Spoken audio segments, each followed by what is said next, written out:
అనగనగా సీతాపురం అనే గ్రామంలో శాంతి అనే యువతి తన తల్లిదండ్రులతో కలిసి జీవిస్తూ ఉండేది. శాంతి భోజన ప్రియురాలు. ఏంటే ఇంత ఆలస్యమైంది? స్నేహితురాళ్లతో కూర్చుని కబుర్లు చెప్తున్నావా ఏంటి? అదేం లేదు, కాకరకాయల కోసం వెళ్ళాను. లక్ష్మక్క వాళ్ళింట్లో లేవంటే సంతకు వెళ్ళి కొనుక్కొని తీసుకొచ్చా. 2 రోజులాగితే మళ్ళీ పండేవి కదా, డబ్బులు పోసి మరీ కాకరకాయలు కొనాలా ఏంటి? నాకు కాకరకాయలంటే ఇష్టం. వాటికోసం ఎంత దూరమైనా వెళ్ళి తీసుకొస్తా. సరేగాని వీటిని పులుసు పెట్టొద్దు, మసాలా పెట్టి వేపుడు చెయ్యి. రోజూ వేపుడు కూరలు ఎక్కడి నుండి తెమ్మంటావ్? ఎంత నూనె ఖర్చవుతోందో నీకు తెలుస్తోందా?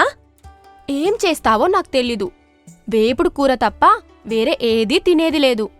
రేపు నీకు పెళ్ళైన తర్వాత కూడా అత్తగారింట్లో ఇలానే ఉంటే ఆడపిల్లని ఇలా పెంచారేంటమ్మా అని అందరూ నన్నంటారు. అలా అయితే నేనసలు పెళ్ళే చేసుకోను. కబుర్లాపి ఇక వంట మొదలుపెట్టు. ఈలోగా నేనెళ్ళి నీళ్లు తీసుకొస్తా. అలా శాంతి నీళ్లు తీసుకురావడానికి వెళుతుంది.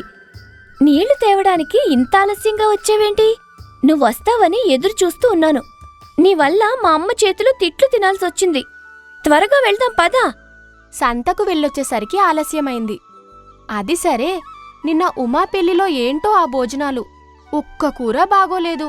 ఏదో భోజనం చేయాలి కాబట్టి చేశానుగాని నాకస్సలు నచ్చలేదు తెలుసా?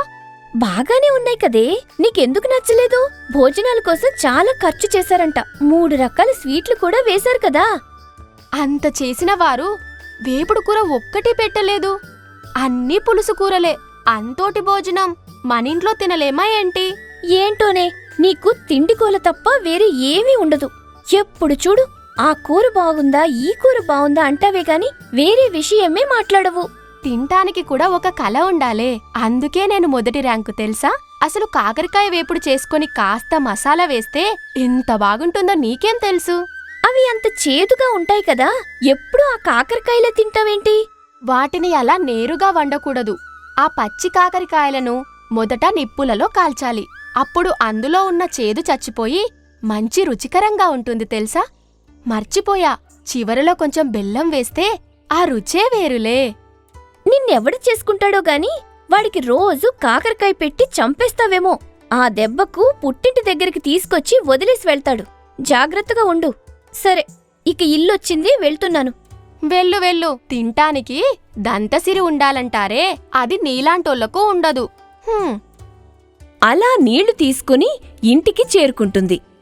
అబ్బా, మంచి సువాసన వస్తుందే అమ్మా. కాకరకాయ కూర అయిపోయిందా? ఇంకా లేదు, అవుతోంది. ఒక అరగంట సమయం పడుతుంది. ఈలోపు ఆ గరిటెతో తిప్పుతూ ఉండు. ఏంటి అమ్మ నువ్వు చేసింది? వేపుడు చేయమంటే పులుసు పెట్టావు.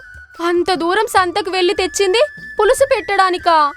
మీ నాన్నకు వేపుడు కూర ఇష్టం ఉండదు, నీకు పులుసు కూర ఇష్టం ఉండదు. మీ ఇద్దరికీ రోజూ 2 కూరలొండడం నా వల్ల కావటం లేదు. నీకంతగా వేపుడు కూరే కావాలంటే కొన్ని కాకరకాయలు మిగిలాయి, వాటిని నువ్వే వేపుకుని తిను. ఎంత పని చేశావే అమ్మా, నాకు ఇప్పటికే ఆకలి వేస్తుంది. సంతకు వెళ్ళి వచ్చిన కష్టమంతా మట్టిపాలు చేశావు కదే. అయినా ఇంట్లో కాకరపాదు పెట్టుకుని సంతకెళ్ళి కొనుక్కురావాల్సిన అవసరం ఏముంది? అవి మళ్ళీ కాయటానికి కనీసం 3 రోజులైనా పడుతుంది. అప్పటి వరకు వేచి చూడాలంటే నా వల్ల కాదు. అలా శాంతికి వేపుడు కూరలంటే చాలా ఇష్టం ఉండేది. పులుసు కూరలు అస్సలిష్టం ఉండేది కాదు. ఇలా ఉండగా శాంతికి ఒక పెళ్లి సంబంధం వస్తుంది. అమ్మా శాంతి, నీకొక సంబంధం వచ్చిందమ్మా. వారిది మంచి కుటుంబమట. అబ్బాయి కూడా ప్రభుత్వ ఉద్యోగం చేస్తాడంట. నిన్ను వాళ్ళు చూశారంట. అబ్బాయికి నచ్చావంట. నువ్వు ఒప్పుకుంటే మంచి ముహూర్తం చూసి పెళ్లి చేద్దామనుకుంటున్నాం. నాకిప్పుడే పెళ్లి చేసుకోవాలని లేదు. ఏంటి నువ్వు మాట్లాడేది? నీ వయసు వారందరికీ పెళ్లిళ్ళయ్యి పిల్లలు కూడా ఉన్నారు. నువ్వు మాత్రం ఇలా పెళ్ళొద్దనటం మంచిది కాదు. ఇటువంటి సంబంధం మళ్ళీ రమ్మన్నా రాదు. ఏంటి, ప్రభుత్వ ఉద్యోగమా? ఇంతకీ ఎవరు వాళ్ళు? అదే వెంకటాపురంలో విశాలమ్మగారున్నారు కదా, వారబ్బాయి. ఒక్కగానొక్క కొడుకు, బోళ్లంత ఆస్తి. నీకు చెప్పటం మర్చిపోయాను. వాళ్ళింట్లో పెద్ద కాకరపాదు కూడా ఉందంట. ప్రతిరోజు 3 కేజీల కాకరకాయలు పైగా కాస్తాయంట. అవునా? అయితే వాళ్ళు చాలా మంచి వాళ్ళయుంటారు. నాకీ సంబంధం ఇష్టమే. నువ్వు ఆ అబ్బాయి నచ్చి పెళ్లి చేసుకుంటున్నట్లేదు, వాళ్ళింట్లో ఉన్న కాకరపాదు నచ్చి చేసుకుంటున్నట్టుంది. ఇదిగో, ఇలా మాట్లాడితేనే నాకు నచ్చదు. అలా శాంతికి వెంకటాపురంలో ఉండే సీనయ్యకు వివాహం అవుతుంది. శాంతి అత్తగారింటికి వెళుతుంది. మొదటి రోజున శాంతి వంట చేస్తుంది. ఎలా ఉన్నాయండి కూరలు? ఈ కాకరకాయ వేపుడు కూర ఎలా ఉంది? చాలా రుచిగా ఉంది. నాకు బాగా నచ్చింది. నీకు వంటలు చేయడం బాగా వచ్చా? ఎందుకు రాదు? బెండకాయ వేపుడు, దొండకాయ వేపుడు, బంగాళదుంప వేపుడు, ముఖ్యంగా కాకరకాయ వేపుడు ఎంత బాగా చేస్తానో తెలుసా? ఒక్కసారి నేను చేసిన కాకరకాయ కూర తింటే నన్ను వదిలిపెట్టరు. అవును, ఈ కూర చాలా బాగా నచ్చింది. మీకన్నా ముందే అత్తయ్య గారికి పెట్టాను. ఆమెకు కూడా బాగా నచ్చిందంట. నన్నెంత మెచ్చుకున్నారో. అవునా? పోను పోను నువ్వే తెలుసుకుంటావులే. కానీ కొత్తలో అన్నీ అలానే ఉంటాయి. అలా వారం రోజులు గడుస్తుంది. ఇంటిలో వంట శాంతినే చేస్తుండేది. ప్రతిరోజు వేపుడు కూరలు చేస్తూ చాలా సంతోషంగా కాలం గడుస్తుంది. 2 రోజుల తర్వాత అమ్మవారి గుడి వద్ద ఈసారి కిట్టప్ప మీదకు అమ్మవారు వచ్చి ఏం చెప్పబోతుందో. ఏది చెప్పినా మన ఊరు మంచు కోసమే కదా. ఇప్పటి వరకు ప్రతి సంవత్సరం దసరా పండుగ రోజు అమ్మవారు కిట్టప్ప రూపంలో వచ్చి చెప్పటం వల్లే కదా మన ఊరు ఇంత సుభిక్షంగా ఉంది. అదుగో కిట్టప్ప మీదకు అమ్మవారు వచ్చింది. ఈసారి మీరు చేసే పూజలు నాకు బాగా నచ్చాయిరా. అందుకే ఈ ఊరుకు సకాలంలో వర్షాలు పడేలా చేస్తాను. మంచి పంటలు పండుతాయి. రైతులు, వ్యాపారులు సుభిక్షంగా ఉంటారు. నా బిడ్డలను చల్లగా చూసుకునే బాధ్యత నాదిరా. ఈ సంవత్సరం మీ అందరికీ మంచి జరగాలని ఆశిస్తున్నాను. ఆహా, అమ్మవారి కరుణ మన ఊరి మీద ఇలానే ఉంటే ఊరు సిరి సంపదలతో వెలిగిపోతుంది. ఏవండి, నేనెప్పుడూ ఇలా చూడలేదు. ఎవరియనా? నిజంగానే అమ్మవారు అతని మీదకు వచ్చిందా? అతను కిట్టప్ప, ఈ ఊరి పూజారి. ప్రతి సంవత్సరం అతని మీదకు అమ్మవారు వచ్చి ఊరు మంచి చెడ్డలు చెప్పి వెళ్తుంది. మా ఊరు వారందరూ ఆయన ఈరోజు చెప్పేది తప్పక పాటిస్తారు. అవునా? అయితే నిజంగానే అమ్మవారు కిట్టప్ప మీదకు వచ్చిందా? అమ్మో, ఇలా దేవుడు మనుషులను ఆవహించి తాను చెప్పాలనుకుంటున్నది వారి ద్వారా చెబుతుందన్నమాట. నేను ఇలా చూడటం ఇదే మొదటిసారి. సరే పద, ఇంటికి వెళ్దాం. అమ్మవారి ప్రసాదం ఎంత బాగుందండి. ఆ పులిహోరను ఎలా వండారంటారు? 2 పొట్లాలు తినేసా తెలుసా? నాకేం తెలుసు శాంతి, వండేటప్పుడు నేనేమైనా అక్కడ ఉన్నానా ఏంటి? అవునులే, వంట దగ్గర మీకేం పని. నేనెలాగైనా తెలుసుకొని 2 రోజుల్లో వండుతాను చూడండి. అలా 1 నెల రోజుల కాలం గడుస్తుంది. ఒకరోజు శాంతి వంట చేసి అత్తగారికి వడ్డిస్తుంది. అత్తయ్యగారు, ఈరోజు బంగాళదుంప వేపుడు చేశాను, తిని చూడండి ఎంత రుచిగా ఉందో. చూడు శాంతి, నేనొకటి చెబుతాను విను. ఇలా నువ్వు రోజూ వేపుడు కూరలు చేస్తుంటే చాలా నూనె ఖర్చవుతోంది. అసలు మన ఇంట్లో ఎప్పుడూ వేపుడు కూరలు చెయ్యం తెలుసా నీకు? పెళ్ళయ్యి కొత్తగా వచ్చావు కాబట్టి ఇన్ని రోజులు చెప్పలేదు. ఇక నుండి నువ్వు వేపుళ్ళు చేయడానికి వీల్లేదు. ప్రతిరోజు పులుసు కూరలే వండాలి, సరేనా? ఆ మాటలు విన్న శాంతికి గుండెల్లో రాయి పడినంత పని అవుతుంది. ఏం మాట్లాడాలో అర్థం కాక అలాగే ఉండిపోతుంది. ఏంటి, అర్థమైందా? ఇక నుండి ఇటువంటి కూరలు మన ఇంట్లో వండడానికి వీల్లేదు. అర్థమైంది, కానీ నాకు ప్రతిరోజు వేపుడు కూర లేకపోతే భోజనం చేసినట్టే ఉండదు. అవన్నీ నీ పుట్టింట్లో సాగుతాయి, ఇక్కడ కాదు.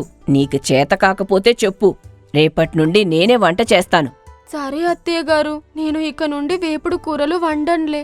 అలా ఆ రోజు నుండి శాంతి తినే విధానం మారుతుంది. ప్రతిరోజు పులుసు కూరలు చాలా బాధగా తింటూ ఉండేది. అలా ఉండగా సంక్రాంతి పండుగ వస్తుంది. అమ్మా విశాలమ్మ గారు, పెళ్ళైన తర్వాత వచ్చిన మొదటి సంక్రాంతి పండుగ కదా. అమ్మాయిని అబ్బాయిని పండక్కు ఇంటికి పిలుద్దామని వచ్చాను. 1 వారం పాటు మా ఇంటి వద్ద ఉండి వస్తారు. అలాగే తీసుకెళ్ళండి. కాని అబ్బాయి ఉద్యోగరీత్యా అన్ని రోజులు సెలవు దొరకదు కదా. ముందుగా మీ అమ్మాయిని తీసుకెళ్ళండి. తర్వాత అబ్బాయి పండగ 2 రోజులు వస్తాడులేండి. చాలా మంచిది. అయితే ఈ రోజే అమ్మాయిని తీసుకెళ్తాను. అలా అత్త ఇంటికి వచ్చిన తండ్రి శాంతిని ఇంటికి తీసుకువెళ్తాడు. అమ్మయ్యా, ఆ నరకం నుండి బయటపడినట్టుంది. ఏమైంది శాంతి? అత్తింటివారు నిన్నేమైనా ఇబ్బంది పెడుతున్నారా? బాగా ఇబ్బంది పెడుతున్నారు. అసలు ఏం చేద్దామన్నా అత్తగారు ఊరుకుంటేగా. నానా బాధలు పడుతున్నా అక్కడ. ఏం జరిగిందో చెప్పకుండా వచ్చిన దగ్గర నుండి రుసరుసలాడుతున్నావు. ఏమైందో చెప్పు. నీ భర్త నీతో బాగానే ఉంటున్నాడా? బాగానే ఉంటున్నాడు. వచ్చిన సమస్య నా భర్తతో కాదు, మా అత్తతో అని చెబుతున్నాగా. చాదస్తం ఎక్కువైపోయింది.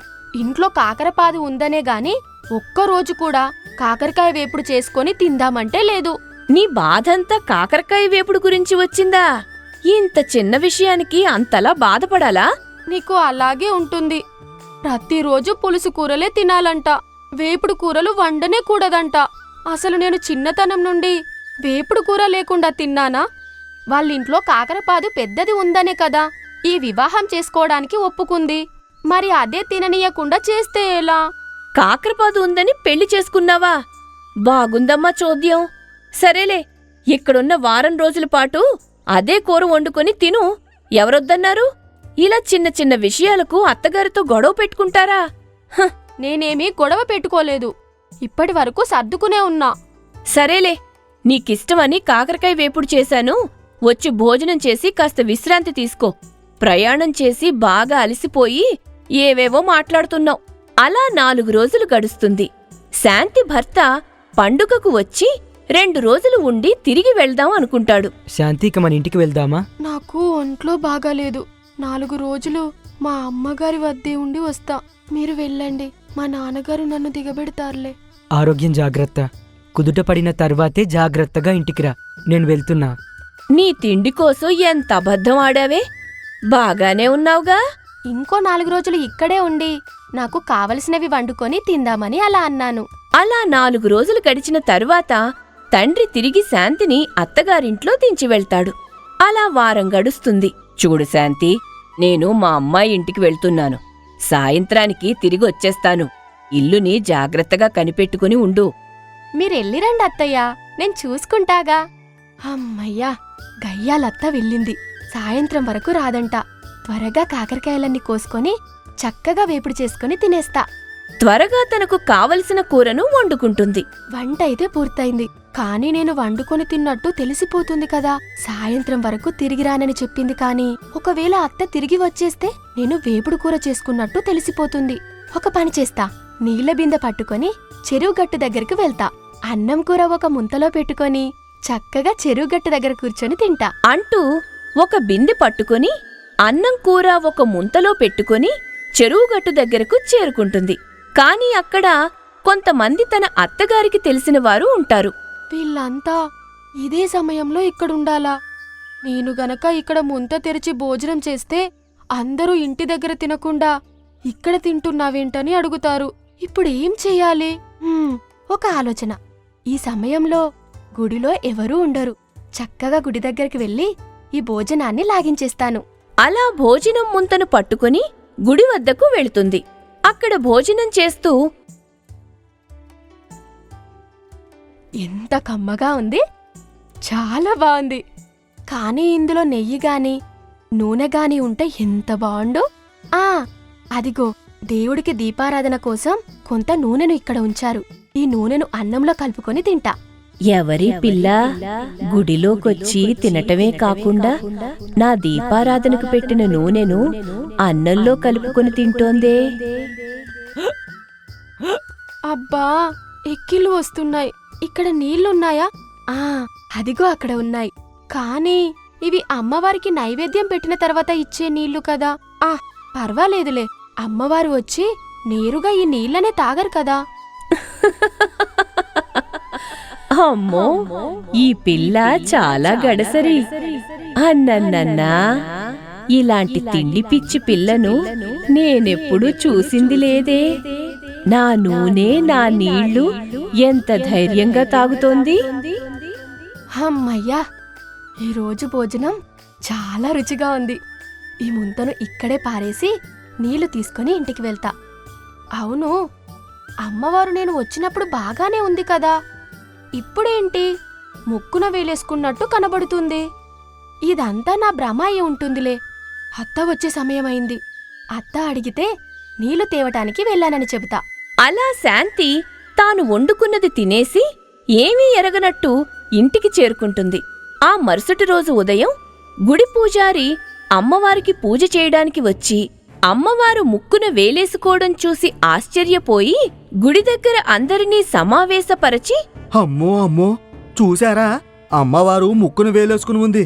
అంటే మన గ్రామం వాళ్ళు అమ్మవారి పట్ల ఏదో అపచారం చేసి ఉంటారు. ఇలా జరిగితే మన గ్రామానికే అరిష్టం. ఇలా జరగటం ఇదే మొదటిసారి. కాని ఇప్పుడు మనం ఏం చెయ్యాలి పూజారి గారు? అసలు ఏమి తప్పిదం జరిగిందో తెలిస్తే కదండి దానికి పరిష్కారం వెతకడానికి. నాకు ఏమీ తోచడం లేదు. మన గ్రామం సుభిక్షంగా ఉందంటే దానికి కారణం ఈ అమ్మవారే. ఇప్పుడు మనం ఈ గండం నుండి బయటపడటం ఎలా? మనం ఒక పని చేద్దాం. మన కిట్టప్ప ఉన్నాడుగా, కిట్టప్పని ఇక్కడికి పిలిచి అమ్మవారికి పూజలు చేద్దాం. అప్పుడు కిట్టప్ప మీదకు అమ్మవారు వచ్చి అసలు ఏం అరిష్టం జరిగిందో చెబుతుంది కదా. మీరన్నది అక్షరాల నిజం. కాని కిట్టప్ప ప్రస్తుతం ఊర్లో లేడే. పట్టణానికి తన కుమార్తె ఇంటికి వెళ్ళాడు. ఎప్పుడొస్తాడో ఏమో. ఎవరో ఒకరిని పురమాయించి సాయంత్రానికి కిట్టప్ప ఇక్కడ ఉండేలా చెయ్యండి. ఈ రోజు ఎలాగైనా ఈ సమస్యకు పరిష్కారం వెతకక తప్పదు. లేదంటే మన గ్రామవాసులు కష్టాల్లో పడటం ఖాయం. అలా గ్రామ పెద్ద కిట్టప్పను ఊర్లోకి తీసుకురావడానికి ఒక వ్యక్తిని పంపుతాడు. అమ్మవారు ముక్కున వేలేసుకున్న విషయం ఊర్లో ఉన్న అందరికీ తెలిసిపోతుంది. అమ్మో, ఎంత పని జరిగింది! అమ్మవారు ముక్కున వేలేసుకున్నారంట. గ్రామానికి అరిష్టం జరుగుతుందని అందరూ అనుకుంటున్నారు. ఈ గండం ఎలా గట్టెక్కుతుందో ఏంటో. అమ్మో, అయితే నిన్న నేను చూసింది నిజమేనన్నమాట. నేనక్కడ భోజనం చేశాను. పైగా అమ్మవారి దీపారాధన కోసం పెట్టిన నూనెను నీళ్లను తాగాను. అందుకే అమ్మవారికి కోపం వచ్చి ముక్కున వేలేసుకున్నట్టుంది. అయితే ఇప్పుడు ఏం చేయబోతున్నారు అత్తయ్య గారు? ఆ సమస్యకు పరిష్కారం లేదా? ఏమో, కిట్టప్ప ఊర్లో లేడంట. కిట్టప్పను తీసుకురావడానికి వెళ్లారు. కిట్టప్పపై అమ్మవారు వచ్చి సమస్య ఏంటో గ్రామస్తులకు కిట్టప్ప ద్వారా చెబితేగాని తెలీదు. ఏం శాంతి చెయ్యాలో ఏంటో. అమ్మో, కిట్టప్ప వచ్చాడంటే నేనే ఆ తప్పు చేశానని గ్రామస్తులందరికీ తెలిసిపోతుంది. వెంటనే నేను గుడి దగ్గరకు వెళ్ళాలి. నేను వెళ్తాను అత్తయ్య గారు. అసలు అమ్మవారు ఏమంటారో చూడాలనుంది. పద, నేను వస్తాను. అలా ఇద్దరూ కలిసి గుడి వద్దకు వెళతారు. అప్పటికే గ్రామస్తులంతా కిట్టప్ప కోసం ఎదురు చూస్తూ ఉంటారు. నాకొక్క అవకాశం ఇస్తే నేను అమ్మవారితో మాట్లాడతాను. నువ్వు అమ్మవారితో మాట్లాడతావా? నీతో అమ్మవారు మాట్లాడతారనుకుంటున్నావా? నేను అమ్మవారికి పరమ భక్తురాలిని. నాతో తప్పక మాట్లాడుతుంది. కిట్టప్ప రావడానికి ఇంకా చాలా సమయం పట్టేటట్టుంది. ఈ లోపు ఏదో చిన్న ప్రయత్నం చేసి చూడడంలో తప్పేముంది? అయితే సరేనమ్మా, వెళ్ళి అమ్మవారేమంటున్నారో వచ్చి మాకు చెప్పు. అలా శాంతి నేరుగా అమ్మవారి వద్దకు వెళుతుంది. అమ్మా, నేను భోజన ప్రియురాలిని. నాకు కాకరకాయ వేపుడంటే చాలా ఇష్టం. మా అత్త ఎక్కడ తొందరగా తిరిగి వస్తుందనే ధ్యాసలో నీకు సమర్పించవలసిన నూనెను నీటిని తినేసి తప్పు చేశాను. తెలియక చేశాను. దయచేసి నన్ను క్షమించు. గడసరి పిల్లవే, సరే, నీ తప్పు తెలుసుకున్నానన్నావు కాబట్టి వేలు తీసేస్తున్నాను. అమ్మయ్యా! అమ్మా, నీకు కృతజ్ఞతలు. ఇక మీదట ఇటువంటి తప్పు నేనెప్పుడూ చేయను. అలా బయటకు వచ్చి అమ్మవారు ముక్కున వేలు తీసేశారని అందరితో చెబుతుంది. పరమ భక్తురాలు అమ్మవారితో నేరుగా మాట్లాడిందని శాంతిని ఊర్లో అందరూ చాలా గౌరవిస్తారు. ఆ తర్వాత నుండి అత్తగారికి కూడా శాంతి అంటే ఎంతో గౌరవం పెరుగుతుంది. శాంతి ఏమి వండుకు తిన్నా అడిగేదే కాదు.